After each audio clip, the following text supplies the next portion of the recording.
Crash landing anywhere is never a good time, let alone when it's on a thawing alien ice planet on the edge of the solar system. But that's exactly what happens in my introduction to Aphelion, the upcoming third-person action adventure from Life is Strange developer Dual-protagonist. As protagonist Ariane, I'm sliding down my wrecked ship after exiting the cockpit, swerving her this way and that to avoid obstacles, like a fiery blaze and pieces of wrenched metal. Separated from my fellow astronaut crewmate Thomas, I'm now on a mission to find him, but I'll soon come to learn we're not the only life residing on this cold world. I didn't know what to expect going into Aphelion, if I'm completely honest. After all, Dual-protagonist as a studio keeps trying to do new things with its narrative chops. From the climbing adventure Jusant that spins a moving tale without using dialogue, to the highly underrated atmospheric action RPG Vampire, or the dark fantasy of Banisher's Ghosts of New Eden, the developer continually surprises me, and I mean that in the best sense. Even the latest episodic fare in Lost Records Bloom and Rage experimented with a past and present timeline that hooked me in. Now that I've seen a preview, guided by creative director Florent Guillaume and executive producer Dimitri Vidal, and tried out a short demo of the game for myself, Aphelion looks set to continue this trend by exploring a story with a sci-fi edge that has some surprises of its own. Set in the year 2062, when Earth is in crisis as a result of global warming, Aphelion follows astronauts Ariane and Thomas, who are in the two-person team of the European Space Agency's, or ESA, Hope-01 scientific mission. Together, they aim to survey the newly discovered ice planet known as Persephone, and see if it's a habitable place for humanity. Interestingly, Dual-protagonist actually collaborated with ESA in reality, because as Guillaume explains during the preview, the team wanted to make a science fiction experience based in a near-future setting that's a projection of our current world rather than a sci-fi fantasy. Of course, an emergency crash landing wasn't a part of the plan, nor was Thomas and Ariane's separation. While I don't get to play as Thomas during my demo, Guillaume explains that we'll get to play as both astronauts during the story, which is broken up into 11 chapters that are about an hour long each. Ariane is viewed as the main protagonist overall, who has more involved sections, while Thomas is injured and can't traverse in the same way as his crewmate. With the chance to try out short parts of chapters 1 and 4 as Ariane, my dicey slide down the ship at the start of my demo ends with me pushing A to grab the latch of a panel and avoid falling into the icy depths below. Given that the spacefaring vessel is no longer in an upright position, there's only one way I'm getting off this ship and onto the planet's surface. I'm gonna have to climb. My climb off the ship in Chapter 1 serves as a tutorial to help me get to grips with the inputs and movements, and as Guillaume says, Ariane has to do her fair share of it planet-side to navigate the frozen terrain. Climbing up and jumping across ledges Assassin's Creed style, you don't immediately latch onto surfaces, and instead have to time a press of X to avoid falling, which Guillaume says adds a little extra risk to traversal, though you can also press a follow-up button if you miss to catch yourself. We're not the same team as Jusant, but we share a few people from both teams, and it did, of course, help when developing the game, Guillaume says. We chose a different way than Jusant because it is much more systemic in the way they climb, and in our game, we wanted it to not be as complex in terms of mechanics, in terms of inputs.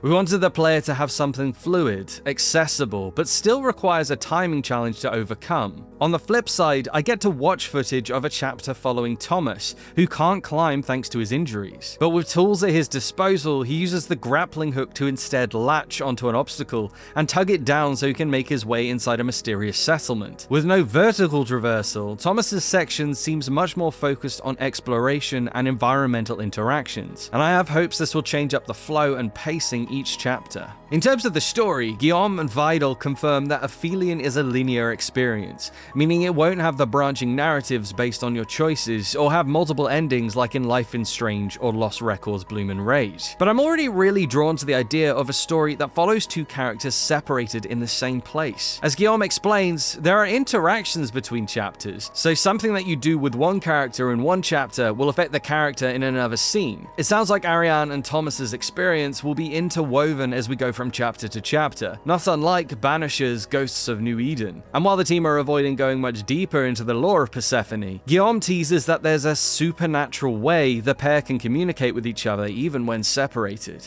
Ariane and Thomas keep audio logs of what they're seeing and experiencing on the planet, which Guillaume describes as kind of like doing a message in a bottle, as Ariane and Thomas don't know if it's being received. And as we explore, we can find the other characters' logs. Since they're alone, it's of course also a handy way to get across what each respective character is feeling during any given scenario, which certainly comes across when an unexpected threat comes into the picture. During my demo in Chapter 4, the main antagonist of Aphelion pops up and throws some stealth into the mix.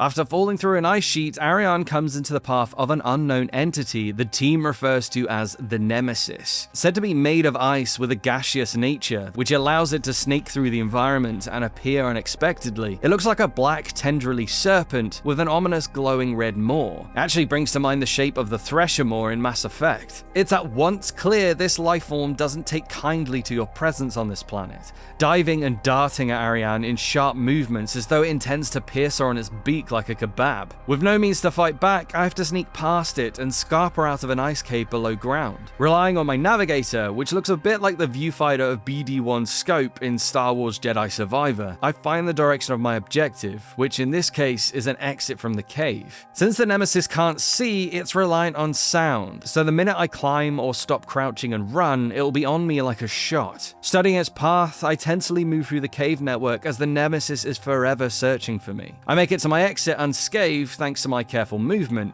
but the team promises the encounters with this foe will get more challenging as time goes on. With different attacks that it'll use throughout the game, we'll also get new abilities to help us out, such as ways to place decoys. We intend the Nemesis to be difficult. We intend it to be accurate and to propose a challenge for players, Guillaume says. Obviously, we try to balance the fact that it is difficult but accessible. It is doable. But we want players to find different ways to beat these situations. We believe that being difficult makes it rewarding. You will learn from your mistakes. You will try a route, fail, come back, and try again.